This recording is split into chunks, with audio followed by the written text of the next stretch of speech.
Nous étions au Costa Rica pour le travail, et en principe, on profite toujours pour donner une petite conférence ou quelque chose aux gens de notre entourage quand on y va.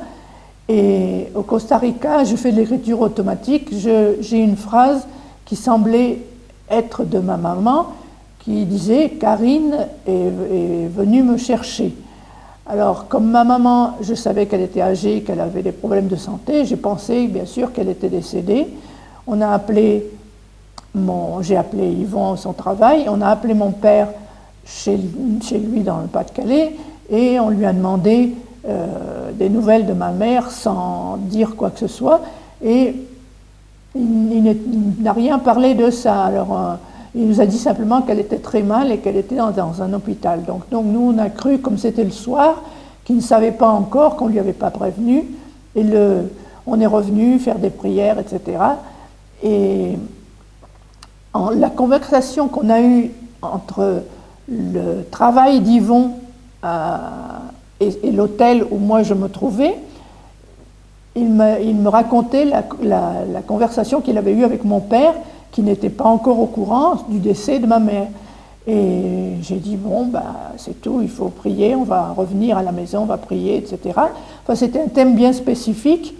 Et quand nous sommes revenus 3 semaines plus tard chez nous, à notre domicile, le répondeur avait marqué donc tous les appels en absence.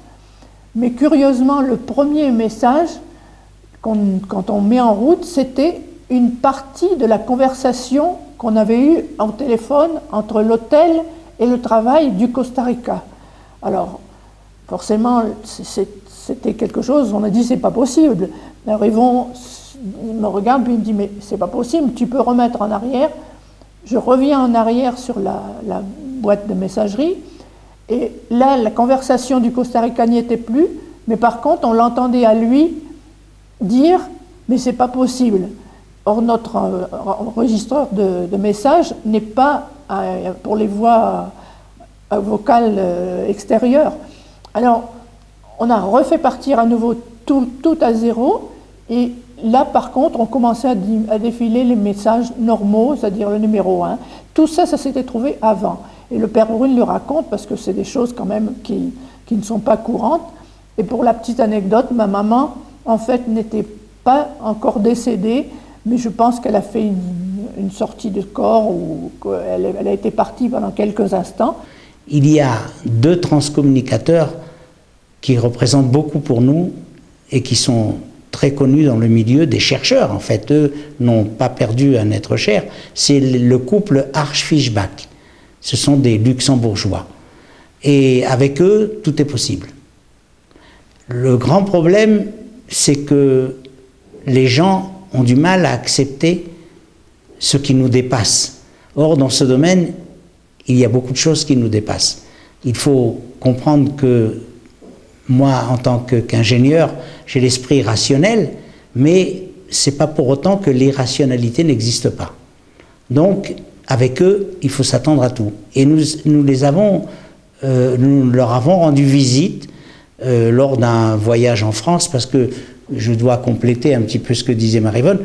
À un moment donné, les 5 dernières années de ma carrière, j'ai eu la chance, pour l'entreprise en question, de voyager 7 mois par an. Ce qui fait que ce n'est pas le hasard non plus. C'est pas le hasard. Et donc on a créé des associations, que ce soit en Argentine, au Chili, qui fonctionnent et qui tournent toujours. Et il se trouve qu'on est allé les voir au Luxembourg, et eux, quand ils sont en couple, il se produit des phénomènes. Ça aussi, c'est difficile à comprendre, mais c'est comme ça.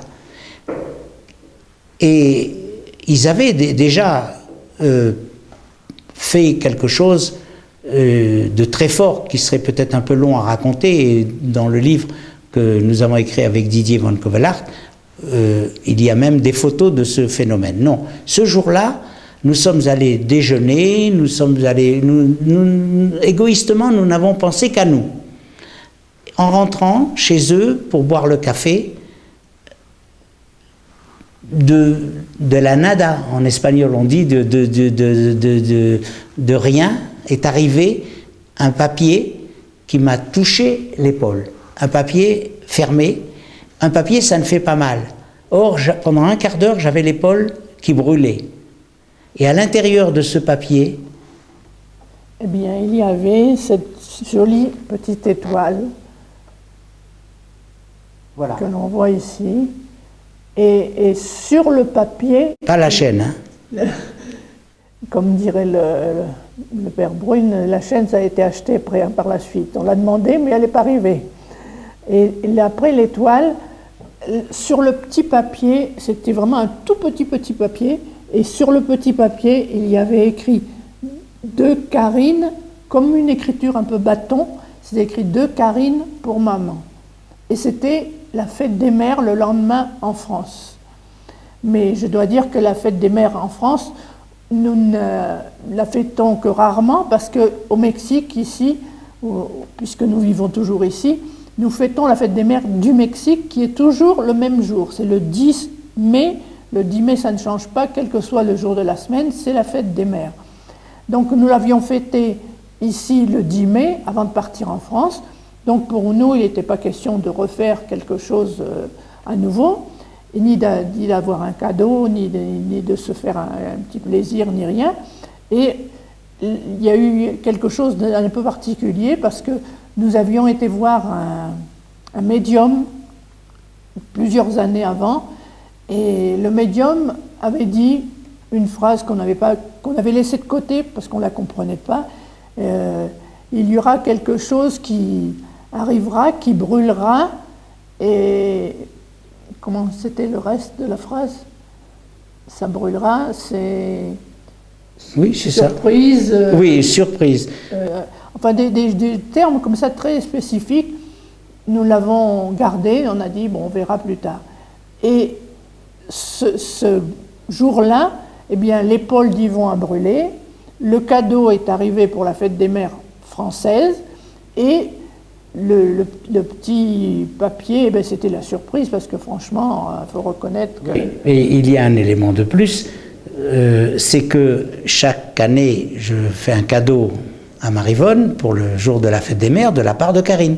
Je fais comme si c'est Karine, et je lui joins une carte postale, et j'avais écrit, mais ça je l'ai vu qu'au retour d'Europe.